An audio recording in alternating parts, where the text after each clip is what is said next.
Hello friends, very good evening, very good morning, very good afternoon. कैसे हो दोस्तों? आशा रखता हूँ आप सुरक्षित होंगे। मेरा नाम है कल्प शाह और हमारी कंपनी का नाम है कल्प शाह लीगल सहायता .com।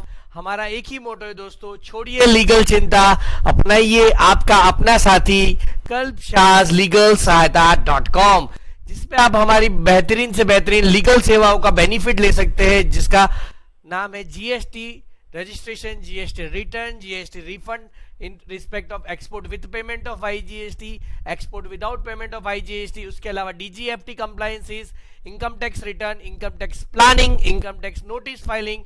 उसके अलावा food licence, IC code, AD code registration, export import related compliances, trademark related compliances. दोस्तों, टीडीएस रिटर्न भरना हो या जीएसटी का रिफंड लेना हो, एक ही नाम है दोस्तों, कल्प शाह लीगल सहायता .com। छोड़िए लीगल चिंता, अपनाइए आपका अपना लीगल साथी कल्प शाह लीगल सहायता .com। हमारा मोबाइल नंबर है 8000282509 9106359201। दोस्तों, हमारी सेवाओं में आप लिस्ट कर सकते हो कंपनी कॉर्पोरेशन, इनकॉर्पोरेशन यानी कि नई कंपनी फॉर्मेशन करना, ट्रेडमार्क रजिस्ट्रेशन, आरओसी कंप्लायंस, उसके अलावा GST registration, GST refund, GST return, उसके अलावा FEMA related compliance, income tax return, income tax planning, income tax return filing, IC code वगैरह। दोस्तों, आज का हमारा विषय है फूड लाइसेंस कैसे बनाना और उसके लिए क्या डॉक्यूमेंट लगेंगे। दोस्तों, मुद्दे पे आते, नया एक नोटिस गवर्नमेंट ने जारी किया है, जिसके हिसाब से उन्होंने केओबी वाइज, केओबी यानी काइंड ऑफ बिजनेस, आपका बिजनेस किस प्रकार का है उस हिसाब से आपको डॉक्यूमेंट लगेंगे। तो उन्होंने अलग अलग केओबी को डिफाइन किया है कि मैन्युफैक्चरिंग केओबी, जिसमें सेंट्रल फूड लाइसेंस लगता है। फिर स्टोरेज में आप कौन सा कोल्ड स्टोरेज रखते हो या नॉर्मल स्टोरेज रखते हो या फिर कंट्रोल एटमॉस्फेयर वाला स्टोरेज रखते हो, तो उस तरह से आपका एक अलग से केओबी हो गया। ट्रांसपोर्टर हो आप, ट्रेडर हो, रिटेलर हो, ई कॉमर्स में भी आप फूड वेंडिंग, ई कॉमर्स वाले हो, या फिर फूड वेंडिंग एजेंसी, कैटरर और ढाबा, या फिर फूड सर्विस में आप आते हो, तो इस तरह से अलग अलग काइंड ऑफ बिजनेस उन्होंने डिफाइन किए हुए। रेस्टोरेंट, होटल, क्लब, कैंटीन वगैरह, पेटी retailer, food catering, canteen services in central agencies. तो ये जो सारे केओबी है, तो आपको जब फूड लाइसेंस अप्लाई करना होगा तो केओबी के हिसाब से, काइंड ऑफ बिजनेस के हिसाब से आपको डॉक्यूमेंट्स लगेंगे। तो हम यहाँ पे डॉक्यूमेंट्स की लिस्ट देख के, उससे पहले मैं आपको केओबी की लिस्ट दिखाना चाहूंगा और यहाँ पे कितनी किसकी फीस वो भी यहाँ पे आपका समझ लो। केओबी है पेटी फूड बिजनेस ऑपरेटर्स, और आपका टर्नओवर 12 लाख से कम है सालाना, तो आपको सिंपल रजिस्ट्रेशन मिल जाएगा, जिसका सालाना सिर्फ 100 रुपया फीस है। लेकिन अगर आपका टर्नओवर 12 लाख से 20 करोड़ तक है तो आपको स्टेट लाइसेंस लेना होगा, और 20 करोड़ से ऊपर है तो सेंट्रल लाइसेंस लेना होगा। लेकिन अगर आप मैन्युफैक्चरर हो, एक्सपोर्टर हो या प्रोप्राइटरी फूड वाले हो, प्रोप्राइटरी फूड का मतलब होता है जिसका फॉर्मूला सिर्फ आपके पास है, तो आपको सेंट्रल लाइसेंस लेना होगा। और प्रोप्राइटरी फूड इससे भी कहते हैं जो प्रोडक्ट स्टैंडर्डाइज फूड प्रोडक्ट नहीं है। तो फूड डिपार्टमेंट ने क्या किया है, हर एक फूड प्रोडक्ट के कोड दे दी गई, उसे कहते हैं फूड कैटेगराइजेशन कोड। आप यहाँ पे देख सकते हो, टोटल इस तरह से कैटेगराइजेशन निकाल दिया उन्होंने 14 तक, और उसके बाद 15 तक, और 99 का एक अलग से जो एडिटिव सब्सटेंसेस आप ऐड करते हो, प्रिजर्वेटिव, उसका एक अलग से कैटेगराइजेशन है, और न्यूट्रिशन का 99 है।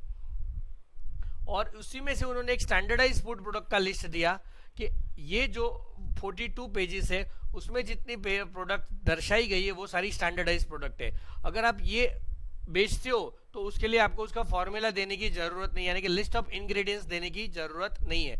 अगर इसके अलावा जो बेचते हो तो स्टैंडर्डाइज प्रोडक्ट नहीं, यानी कि नॉन स्टैंडर्डाइज, उसे कहते हैं प्रोप्राइटरी फूड, तो उसमें statement of ingredients and additives आपको देना पड़ेगा। तो आपको नेम ऑफ प्रोप्राइटरी फूड से, फॉर एग्जांपल आपका प्रोप्राइटरी फूड हो गया खाखरा, फिर नियरेस्ट फूड कैटेगरी नंबर, उसका नंबर देना है, जो यहां से आप लिख सकते हो nearest food category number.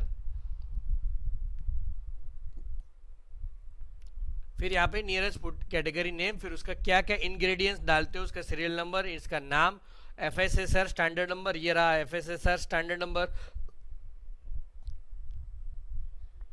Food categorization code वगैरह आपको यहाँ से मिल जाएगा, permitted use and FSSI number. फिर एडिटिव से तो नेम ऑफ एडिटिव, उसका आईएनएस नंबर और मैक्सिमम लिमिट कितनी अलाउड है वो आपको लेटर हेड पे लिख के देना है। ठीक है, अब हम मुद्दे पे आते, क्या क्या डॉक्यूमेंट लगेंगे। तो केओबी तो हमने समझ लिया, काइंड ऑफ बिजनेस, और उसके अलावा स्टेट लाइसेंस है उसकी 2000 सालाना फी है। सेंट्रल लाइसेंस लेते हो तो 7500 रुपया। एक्सपोर्टर के लिए, मैन्युफैक्चरर के लिए कंपलसरी है सेंट्रल लाइसेंस। अब मुद्दा आता है, उन्होंने मैन्युफैक्चरिंग के लिए अलग डॉक्यूमेंट निकाले, नॉन मैन्युफैक्चरिंग केओबीज के लिए अलग डॉक्यूमेंट निकाले। तो ये क्या है, list of document for non manufacturing KOB. उसमें आपको list of directors, list of partners, list of proprietor देना होगा आपके लेटर हेड पे, और उसमें ही लिखना पड़ेगा कि इसमें ऑथोराइज सिग्नेटरी कौन है। इसमें से किसी एक बंदे को 5 डायरेक्टर्स है तो सारों के नाम, सारों के आधार नंबर, सारे का एड्रेस, सारे का mobile number, email ID, PAN number, DIN number वगैरह देना होगा। और नीचे उसमें से लिखना होगा we authorize this so and so person as nominated person for FSSA. उसका फोटो आईडी देना पड़ेगा। जो डायरेक्टर अप्लाई कर रहा है उसका डायरेक्टर्स का आप फोटो आईडी, आधार कार्ड दे दो। Proof of position of premises, यानी कि आपका ओन प्रीमाइसिस है तो आपका इलेक्ट्रिसिटी बिल या प्रॉपर्टी टैक्स बिल या इंडेक्स रजिस्ट्री चलेगी। अगर रेंटेड है तो rent agreement, in addition to light bill in the name of owner, और property tax bill in the name of owner, और index in the name of owner, that is registered in the name of owner. फिर partnership deed, अगर आप partnership रखते हो तो partnership deed उसका constitutional document होता है पार्टनरशिप का। उसके अलावा डिक्लेरेशन, सेल्फ डिक्लेरेशन, प्रोपराइटरशिप हो तो सेल्फ डिक्लेरेशन उसकी वेबसाइट पे ही आपको मिल जाएगा। अब होम पेज पे जाओगे, यहाँ पे डॉक्यूमेंट्स रिक्वायर्ड पे लिखोगे तो यहाँ पे सेल्फ डिक्लेरेशन, प्रोपराइटर डिक्लेरेशन भी मिल जाएगा। तो इस तरह से आपको डॉक्यूमेंट्स देने होते हैं। फिर अगर कंपनी हो तो एमओए, एओए, सोसाइटी हो तो उसका ट्रस्ट डीड। फिर फॉर्म ये भी देना पड़ेगा, nomination form as per clause 2.5 of FSS rule. ये हो गया नॉन मैन्युफैक्चरिंग केओबी के लिए। फिर list of additional specific document related to type of business. अगर आप फूड सर्विस, होटल हो, रेस्टोरेंट, तो आपको पानी का रिपोर्ट देना पड़ेगा लेबोरेटरी से। अगर आप इंपोर्ट है तो आईसी कोड और रिकॉल प्लान देना पड़ेगा। मर्चेंट एक्सपोर्टर हो तो आईसी कोड और डिक्लेरेशन देना पड़ेगा कि जो गुड्स सिर्फ एक्सपोर्ट के लिए बने हैं वो मैं लोकल मार्केट में नहीं बेचूंगा। फिर हेड ऑफिस है तो आपका रिकॉल प्लान देना पड़ेगा। ट्रांसपोर्टर्स के लिए आपको list of vehicle registration number देना पड़ेगा। फिर list of documents for manufacture, हाँ मैन्युफैक्चरर्स के लिए, यानी कि आप उत्पादक हो, जैसे कि आप कोई नमकीन वगैरह बनाते हो और पैकेट में पैक करके पूरी जगह बेचते हो, तो उसको लिस्ट ऑफ डायरेक्टर वाले पहले 5 डॉक्यूमेंट कॉमन है।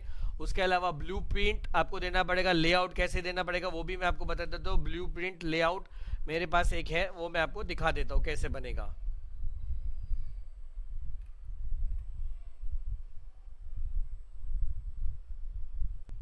जी हाँ, इस तरह से आप ब्लूप्रिंट लेआउट दे सकते हो। पुलवराइज मशीन यहाँ पड़ा है, पोटैटो स्लाइसर यहाँ पड़ा है, टॉयलेट यहाँ है, space for future expansion, packing area यहाँ पे, ड्रॉन एंड अप्रूव है। फिर यहाँ पे आपको पूरा एड्रेस वगैरह लिखना है, इसके आजू में कौन सा रोड जाता है, बाजू में कौन सा रोड जाता है, और आपकी अंदरूनी लेआउट भी देना पड़ेगा। मेन जो है वो अंदरूनी लेआउट है, कहाँ क्या है, कितने फुट का एरिया है, उसे लेआउट कहेंगे दोस्तों, ठीक है।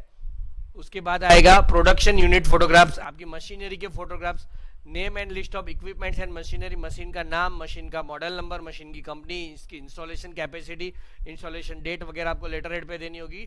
और पानी का, अगर पानी यूज हो रहा है तो उसका लेबोरेटरी रिपोर्ट देना पड़ेगा। फिर रिकॉल प्लान देना पड़ेगा। रिकॉल प्लान मतलब कि अगर आप फूड में कोई गलती निकली, कुछ फूड हानिकारक हुआ इंसानों के लिए, तो उसको आप तुरंत ही वापस ले लोगे, बाजारों में से वापस खींच लोगे।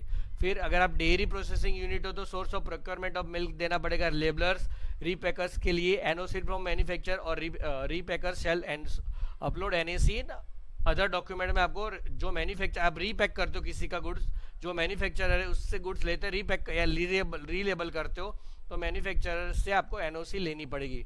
न्यूट्रास्यूटिकल वाले के लिए product specific ingredients as per applicable schedule of each product mentioning the purity criteria adapted for ingredients of nutraceuticals and health supplement product as per the prescribed format. Proprietary food के लिए आपको composition of each product as per the prescribed format, product approval from FSSAI। अगर novel foods है तो जो food कभी भी India में आया नहीं उसे नॉवेल फूड कहेंगे। प्रोप्राइटरी फूड यानी कि जो स्टैंडर्डाइज फूड नहीं है, यहाँ पे जो 42 पेज की फाइल है, यानी आप यहाँ तो फिर आपको होम पेज जो फूड लाइसेंस की वेबसाइट है उसके ऊपर भी आपको उसका लिस्ट मिल जाएगा। यहाँ पे होम पेज आते हो, यहाँ पे व्यू ऑल स्टैंडर्डाइज प्रोडक्ट, यहाँ पे मैंने इसी का कंट्रोल पी लेके ये फाइल आपको दिखाई हुई है स्टैंडर्डाइज प्रोडक्ट की। तो अगर स्टैंडर्डाइज प्रोडक्ट नहीं है तो आपको उसका इस तरह से प्रोप्राइटरी फूड में लाइसेंस लेना पड़ेगा। सेंट्रल प्रोप्राइटरी फूड के लिए सेंट्रल लाइसेंस है और उसमें आपको इस तरह से लिस्ट ऑफ इंग्रेडिएंट्स और लिस्ट ऑफ एडिटिव्स देना पड़ेगा।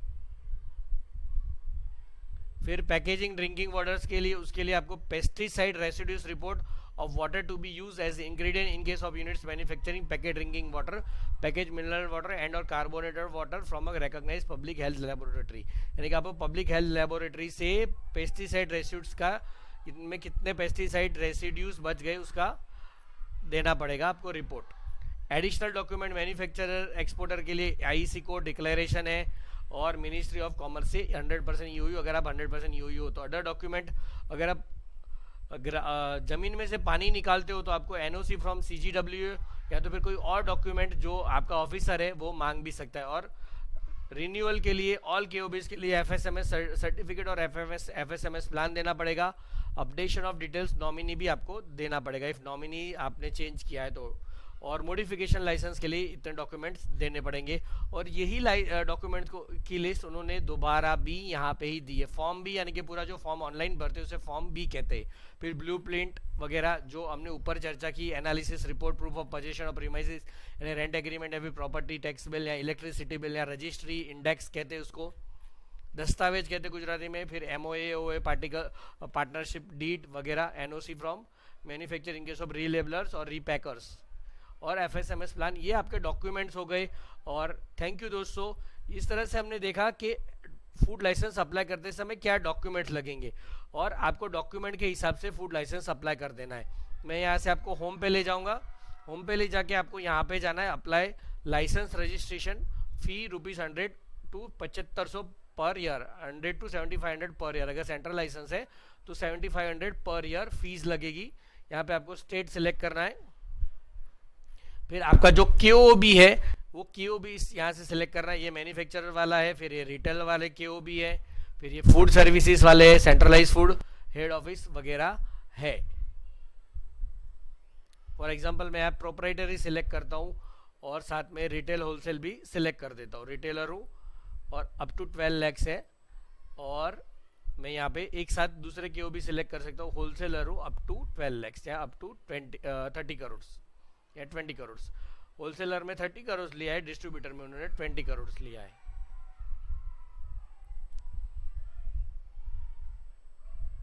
और मर्चेंट एक्सपोर्टर, खास करके एक्सपोर्टर के लिए ओनली एक्सपोर्ट यहाँ पे सिलेक्ट करना है। तो फिर इस तरह से आपको सिलेक्ट करना है। फिर आपकी सिलेक्ट की हुई केओ भी यहाँ पे दिख जाएगी। Click here apply for licence for all businesses.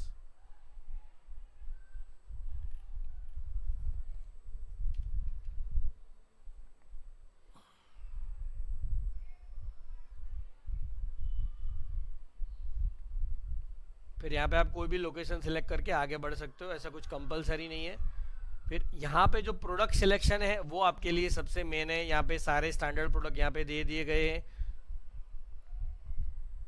फिर प्रोप्राइटरी फूड मैंने सिलेक्ट किया तो इस तरह से आपको जितने भी प्रोप्राइटरी फूड है उसमें मुझे पहले कैटेगरी सिलेक्ट करनी होगी। इतनी कैटेगरी है 1 से 16 और 99 और 100 सब्सटेंसेस एडेड टू फूड और स्टैंडर्डाइज फूड प्रोडक्ट। इतनी कैटेगरी, उसमें से कोई एक प्रोडक्ट मुझे ये प्रोप्राइटरी में आती है तो वो सिलेक्ट करनी पड़ेगी। से फॉर एग्जांपल मेरा स्पाइसेस वगैरह है,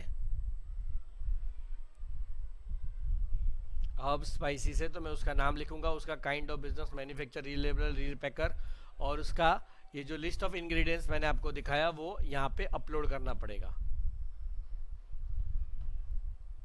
और उसको यहाँ से भी आप डाउनलोड कर सकते हो, लिस्ट ऑफ इंग्रेडिएंट्स। ये व्यू लिखा है ना वहाँ पे। फिर होलसेलर के लिए मुझे इस प्रकार से डिटेल अपलोड देनी पड़ेगी। और दोस्तों इसके बाद आपको कम्युनिकेशन डिटेल, रिक्वायर्ड डॉक्यूमेंट्स और पेमेंट। ये तो सिर्फ क्या डॉक्यूमेंट्स लगेंगे उसका वीडियो है, तो मैं पूरा प्रैक्टिकल करके नहीं दिखाऊंगा।